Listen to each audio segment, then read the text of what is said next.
Okay, in this video, let's take a look at Sue Oh's golf swing. Australian player, was on the Olympic team with Minjee Lee. Great young player. She hasn't broken through and got her win yet, but she's certainly an amazing putter, which we'll look at as well.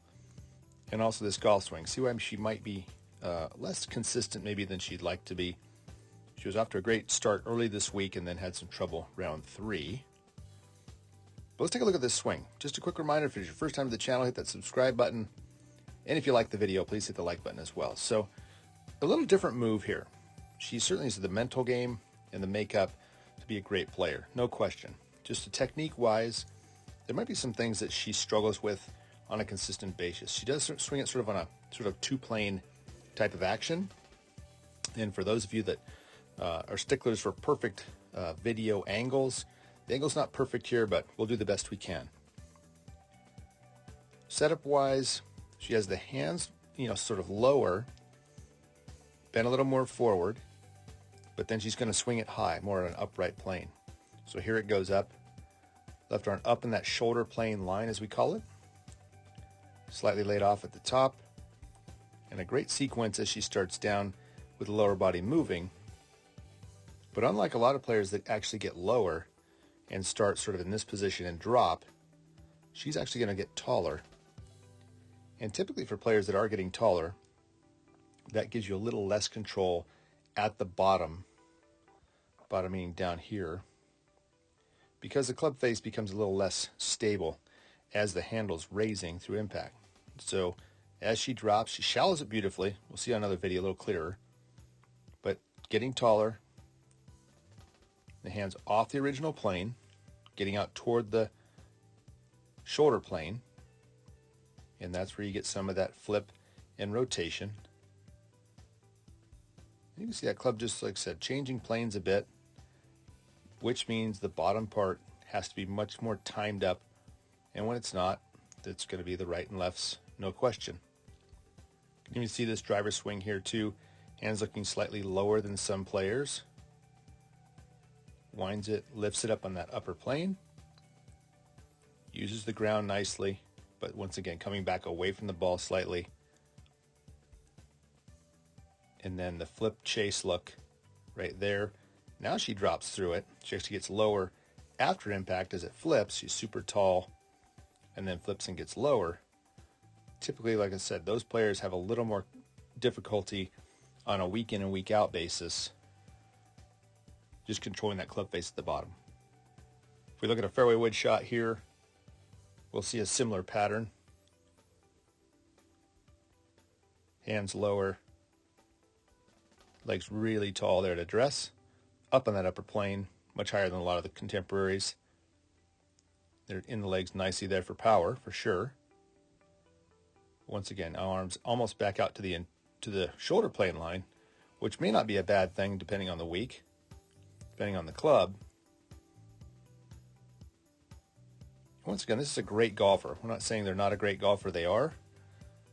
But in terms of controlling it, when that thing's shallowing that hard and working its way down toward this line and then going out off the line, that's where there's some twisting going on at the bottom. The club face is going to tend to twist closed. And if they start missing them here, of course, then there's a hang on, which sends them off to the other side. On a weekly basis, daily basis, great rhythm, great tempo, players in control.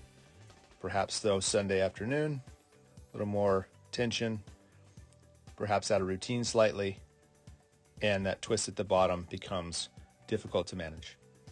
Now, any video that doesn't mention her putting really is sort of a shame, because she is one of the top putters on tour. I mean, can you look more relaxed than that? Just amazing setup. I think the putter looks correct in terms of inner hands, very soft looking grip, got the cross-handed look. And when she takes it back and swings it, she does create a slight bit of lag as that putter moves back. There's a slight wrist break on the way back, just tiny, and that allows the hands to lead through, keeps everything soft and flowing. Like I said, she's always in the top 20 in putting, closer to top 10. But that flow is just really nice to watch, and you can see with a stroke that good, she's going to fill it up most days.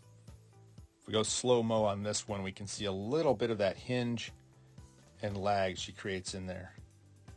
Watch that left wrist bend ever so slightly. And when she does that, that left wrist hinges just into that right wrist, then push the handle through. And that creates great lag, great timing, and solid sweet spot contact. One last look at the putting here. Like I said, that perfect angles for the forearms and the shaft. Lining up right down the line. Eyes directly over the ball, looks like. Very, like I said, relaxed, soft looking setup.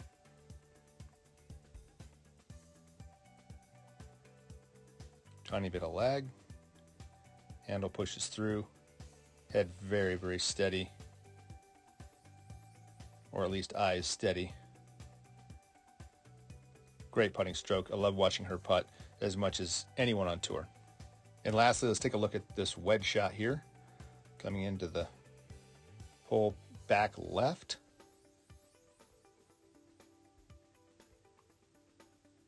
We can see there the shorter swing on a lower plane, certainly with the arms, since it is shorter, more laid off, easier to get it back to the shaft plane at impact.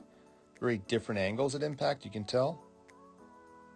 And that short swing, she'll have more control of the club face, and this ball went in there about 6-7 feet. Beautiful shot, but once again, these angles matching better than her full swing and getting the hands right back on the plane. Like I said, that allows for much more stable club face at the bottom, the lower the hands are through impact, and much better control than the full swing. Okay, well, thank you so much for watching. That's going to wrap it up for this video. Sue O. Hopefully she'll get her first win soon. Thank you so much for watching, and we'll see you in the next video.